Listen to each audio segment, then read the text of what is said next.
Grazie a voi. Quella di ieri che avete fatto dentro? Quella di ieri. Una tammoriata. Simone, dai, vamos. Va dentro con lei. Napoli! A Napoli! Gio fai la...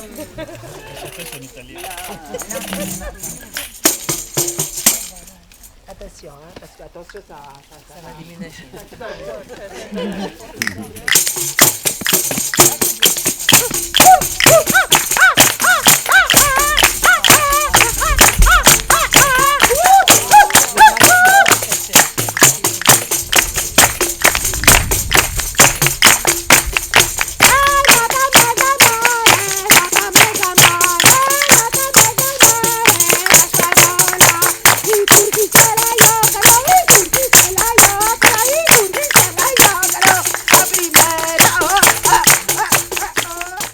Nous n'avons pas besoin de faire la guerre. Quel autre moyen donc de nous défendre? Nous vous défendrons. Vous? Oui, nous.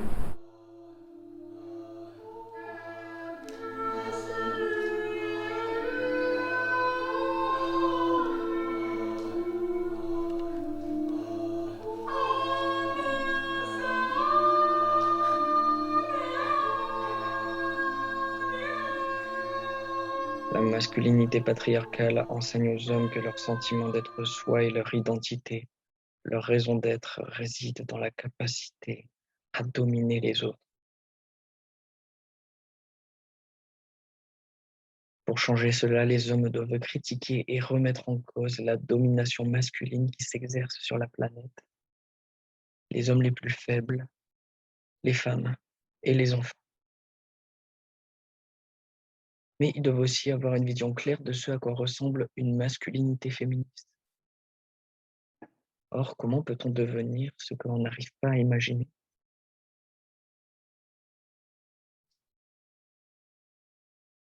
J'ai essayé de boxer, hein. J'y suis pas trop arrivé. Bon, c'est pas grave. Je me suis fait accompagner. Rentrer dans des cas, c'est difficile. Mais heureusement qu'il y avait toutes ces femmes-là qui m'ont aidé, qui m'ont accompagné et, et qui m'ont appris autre chose que cet objectif de, de baiser, de, d'être un chef de meute et tout ça. Bah aujourd'hui, je suis fier.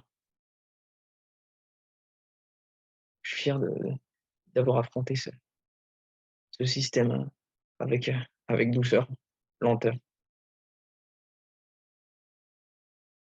Alors ce matin, je vais me lever. Ce matin, je vais me lever, je vais prendre mon micro et je vais faire tout ce que mon hémisphère droit me dit. Je parle de mon cerveau. Oh là là.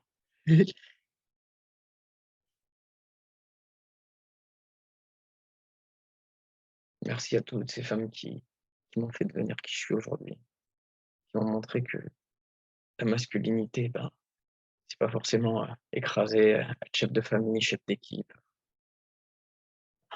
boxer, aller sur le ring, prendre des douches froides, affronter avec exigence le monde. Non, non, non, c'est pas forcément ça. C'est pas forcément coloniser, c'est pas forcément avoir une augmentation de salaire, tous ces trucs. Non, c'est pas forcément dominer avec l'argent. Non, non, non. Alors demain, je vais me lever. Je vais être un humain. Je vais décupler ma putain de créativité et développer cette douceur.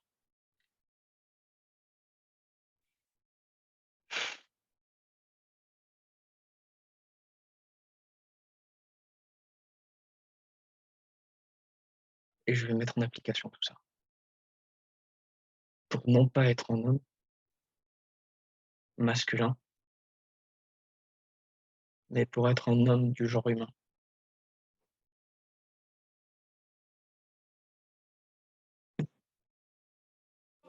Mais comment veux-tu pouvoir réfléchir alors que tu ne bouges pas, t'as une bille? Oui, d'accord, mais attendez, parce qu'en fait, là, vous parlez tous. Le problème, c'est l'argent. Enfin, si on supprime l'argent, on supprime le capitalisme. C'est le système qui pose problème, parce que si on supprime l'argent, on va trouver un autre moyen en fait de créer de la compétitivité entre les personnes. Donc c'est pas tellement l'argent en soi, le papier monnaie, etc. qui pose problème, mais c'est comment ça fonctionne. Comment la compétitivité, ça commence à l'école. Les gamins, tu les fixes, tu les mets à des chaises et tu les nourris comme des bêtes de concours. L'éducation, elle est aux mains de qui? De l'État, en tout cas ici. C'est aux mains de l'État et on est toujours sur avoir un résultat, avoir de l'argent pour avoir un résultat. Ok, là, on veut changer les enfants, etc. Mais comment on change les grandes personnes? Parce que nous, moi, je trouve que ce qui serait incroyable, ce serait que, comme à l'Antiquité, tu vois, on ouvre tous les mois un théâtre, mais obligatoire à tous. On traiterait de problèmes de société, des gens qu'on n'écoute pas, qui ont envie de donner leur parole. Et en fait, tout le monde serait obligé d'y assister, même les enfants, dès leur plus jeune âge, pour ouvrir leur conscience, parce que tout passe par la culture, en fait. Parce que les enfants, ils sont pris en compte. Enfin, c'est la collectivité qui s'occupe de l'éducation des enfants. Et pas simplement les parents avec leurs problèmes, les différences sociales. Tu peux d'abord installer, je sais pas, aide aux devoirs, espace gratuité, des choses, en fait, dans les quartiers. Tu parles aux gens. Le catalogue, en fait, n'est pas assez large. Et donc là, ça peut être de notre responsabilité. On peut proposer un modèle. On veut souper, C'est ça, tu fais un micro-organisme déjà, et une fois que ça fait ses preuves, évidemment, il y a des gens, ils vont être intéressés, ils vont vouloir suivre, ils vont vouloir faire quelque chose avec ça, quoi, participer. On peut planter des trucs et en même temps qu'on plante, on prend des décisions sur... Tu plantes une idée.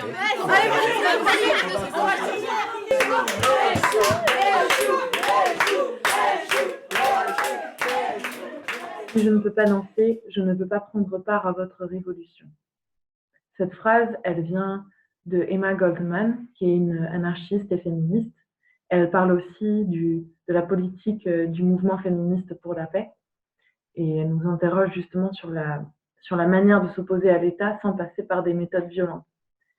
Et tout d'abord, elle me plaît beaucoup cette phrase car elle ne provient pas d'un parti qui aurait une ligne directrice unilatérale. Au contraire, elle provient d'un mouvement créatif, inventif, profondément antimilitariste et anti-bureaucratique, et qui nous dirige vers une certaine souplesse pour mener mes actions, pour pouvoir toujours s'adapter à la situation politique, toujours plus dangereuse et en constante évolution. C'est un mouvement qui est complètement contre la rigidité de certains groupes activistes, souvent menés par des hommes qui vont s'approprier les outils de l'oppresseur, les outils de l'ennemi, de celui contre lequel on se bat. Et on va au contraire se diriger vers des outils beaucoup plus imaginatifs, comme de la désobéissance civile, comme cette fois où, lors d'une marche féministe, la façon la plus claire de montrer notre engagement a été d'arrêter la marche au milieu des policiers et de toutes nous mettre à danser. L'argent est donc la cause de la guerre. Oui, et de tous les autres désordres survenus. C'est pour avoir le moyen de voler que Pissandre et tous les ambitieux essayent continuellement de créer de nouveaux troubles. Notre civilisation est sacrifiée pour permettre à un très petit nombre de personnes de continuer à gagner énormément d'argent. Ce sont les souffrances du plus grand nombre qui paient pour le luxe du plus petit nombre. Que feras-tu donc ? Nous administrerons l'argent. Vous administrerez l'argent ? Oui. Mais d'où vous est venue l'idée de vous mêler de la guerre et de la paix ? Allez ! Mais parle ! Je te tais! Prends mon voile. Tu vas tisser la laine, tu vas manger des fèves, et à partir d'aujourd'hui, la guerre sera l'occupation des femmes.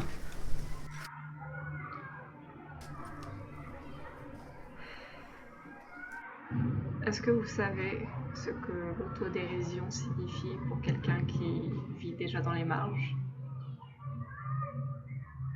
Ce n'est pas de l'humilité, c'est de l'humiliation. Je me rabaisse pour parler ou avoir la permission de parler. Anna Gatsby. C'est à ce moment que tu réalises qu'en effet, quand tu vis dans une marche, peu importe laquelle, tu peux peut-être avoir ce réflexe-là de jouer au fou du roi pour que le roi ne te coupe pas la tête. Exagérer les traits difformes.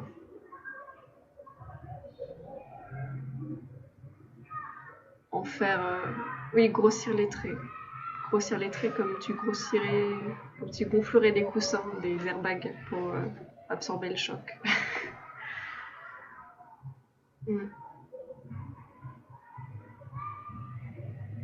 J'ai presque envie de m'excuser, parce que si c'est de l'humiliation que tu pratiques, que je pratique, lorsque je m'avilis pour essayer d'être acceptée, ou du moins que mes bizarreries soient plus, comment dire,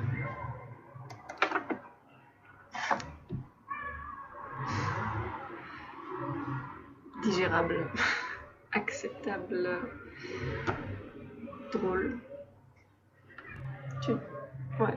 Tu as le droit d'exister, j'ai le droit d'exister. Nu.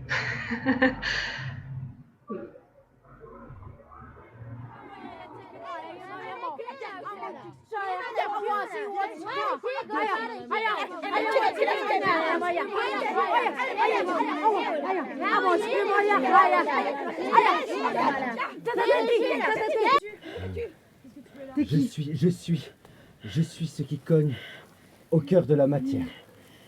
Je suis la part de Dieu qui adhère complètement au ciel et à la terre. Je suis cette voix qui transporte avec des milliers d'étincelles. Je suis vos cellules régénérées. Je suis l'Indien qui scalpe pour aérer vos cerveaux. Je suis ce visage qui vous aime, ces yeux profonds qui vous font chavirer dans le silence. Je ne bouge pas. J'ai 17 ans, depuis des millénaires. Je suis vous. Je suis le voyageur libre et sérieux. Je suis l'homme qui sait chanter et pleurer dans la nuit. Je dors sur les plages, nu, sous mes fringues. Je n'ai pas peur d'être exposé, d'être critiqué, d'être aimé au grand jour. Je suis celui qui est aimé de Dieu et de tous. Je serai le trait d'union. Je suis celui qui embrasse infiniment.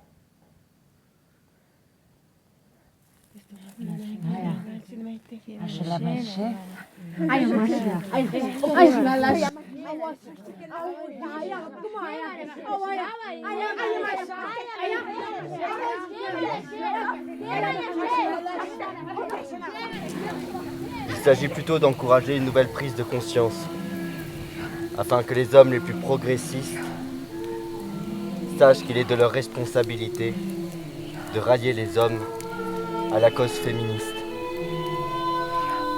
Les hommes peuvent parfois persuader d'autres hommes bien plus efficacement. Mais qu'est-ce que c'est pour un homme que d'embrasser l'exemple féministe ?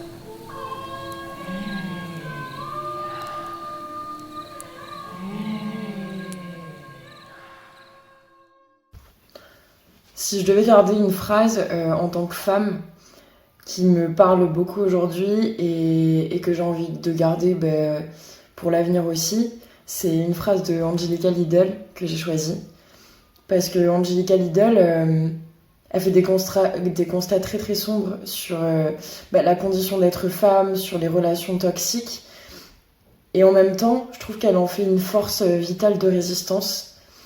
Et que malgré le fait qu'on ait démoli son corps, malgré le fait qu'on l'ait démoli elle, malgré le fait qu'on l'ait démoli et mis dans un carcan, elle arrive à en faire de l'art, en faire un objet artistique et à en faire un cri de résistance de dingue, je trouve. Et la phrase qui me parle beaucoup, c'est dans Je ne suis pas jolie. Et elle écrit « On m'a appris à haïr mon corps de femme, de gré ou de force. L'instruction est obligatoire. On t'éduque obligatoirement. On t'écarte obligatoirement. On m'a poussée à me sentir coupable d'être femme et merde. Et du coup, rien ne nous empêche d'y désobéir. » Et moi, ça me rappelle ça, que malgré ces carcans-là qu'on m'a mis, d'ultrasexualisation que j'ai ressenti toute ma vie, depuis mon adolescence en fait. Que ça soit par mes parents, par des copains de lycée, quand je suis arrivée à la fac, même par des maîtres de stage que j'ai eus à la faculté, qui me traitaient vraiment comme un objet sexuel, même dans mon école d'art dramatique aussi, à un moment, c'est arrivé par des camarades. Sois belle et tais-toi, que j'ai déjà entendu dire par mon père, par exemple. Et en fait, cette phrase, elle me rappelle que on n'est pas obligé d'obéir à tout ça, et qu'au contraire, il faut se battre. Et Angelica Lidl, pour moi, c'est vraiment une combattante, parce que elle est toujours dans un cri de révolte, et elle n'a pas peur de pas être bien pensante. Et elle en fait en plus une œuvre d'art, elle en fait du sublime.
Elles disent, si je m'approprie le monde, que ce soit pour m'en déposséder aussitôt, que ce soit pour créer des rapports nouveaux entre moi et le monde. C'est une phrase extraite des Guerrières, un livre écrit par Monique Wittig. Cette phrase, elle me parle beaucoup aujourd'hui parce que pour moi, ça veut dire qu'il faut réinventer les relations qu'on a avec les autres, que ce soit les êtres humains, les animaux ou la nature. Ça incite à l'action. En fait, on doit, par notre action, par la manière dont moi je vais me comporter avec les autres, dont je vais me comporter avec moi-même, et dont je vais me comporter avec les autres êtres humains, avec la nature, avec les animaux, comment est-ce que dans mes rapports avec les autres, je vais essayer de construire une nouvelle relation qui, au lieu d'être basée sur la domination et l'utilisation, serait plutôt basée sur la bienveillance, le respect, l'amitié, le don, l'échange. Si je donne, je reçois. Et si je prends, je donne aussi en fait. Comment échanger avec le monde et les autres plutôt que dominer les autres à mon propre profit.